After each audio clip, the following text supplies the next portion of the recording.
But if you do not train your employees and your staff to spot a phishing email or how to spot a scam or a bit of fraud, it's unfortunately all for nothing. So human error is still quite a big cause of major breaches, and I'm always a big believer that security training is more of a culture that needs to be embedded in an organisation rather than a chore.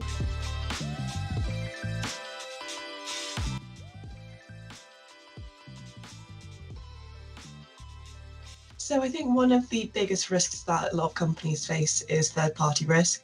You can make your internal systems as secure as possible, but unfortunately, if your suppliers or your supply chain is exposed, that's definitely a way in for adversaries.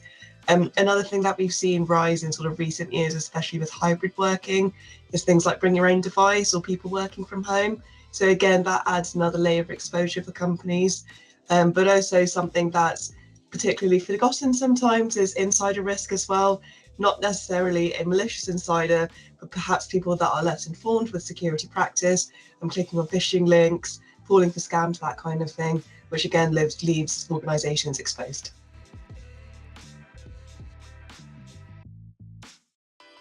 So there's a saying that goes, humans are the weakest link, and unfortunately, I think I am a little bit inclined to believe in that.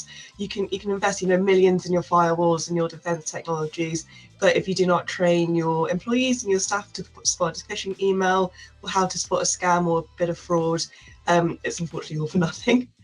So human error is still quite a big cause of major breaches, and I'm always a big believer that security training is more of a culture that needs to be embedded in an organisation rather than a chore.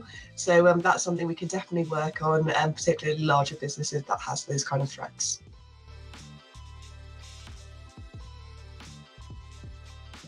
So I think we have quite a big stereotype problem in cybersecurity, particularly with the news and media kind of portraying a hacker as a sweaty teenage boy hiding in a basement in a hoodie. We still have this image issue that sort of persists within the industry. I've had to, previously tell people that I'm not the diversity pick. I'm here because I know what I'm doing. I'm very skilled at what I'm doing. But that kind of gatekeeping is quite exhausting. And even though we're a little bit better, we still have a little bit further to go. So that's why I co-founded Security Queen, a platform that we can welcome diversity and anyone can have that content to be accessible as much as they can. And it's not just about that, but it's about improving capability, access and representation within the industry and trying to break down those barriers and toxic norms.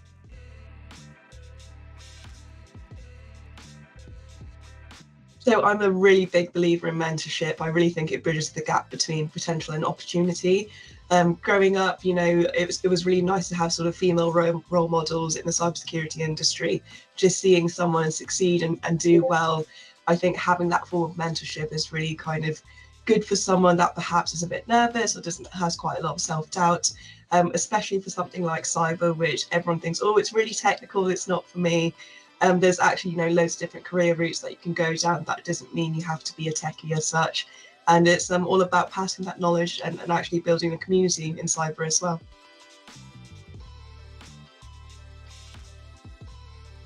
So I'm a really big believer in learning and sort of not gatekeeping knowledge. Whenever I deliver a talk, I really want people to feel empowered and curious and wanting to learn more in a way.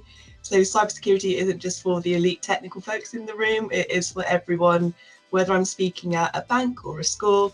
My goal is to kind of demystify the subject so it can be accessible for everyone, quite exciting almost, and actually quite impactful. I hope to also feel that people don't see diversity as a buzzword, but actually as a strength to their team, and that mentorship and inclusion can help that journey and process as well.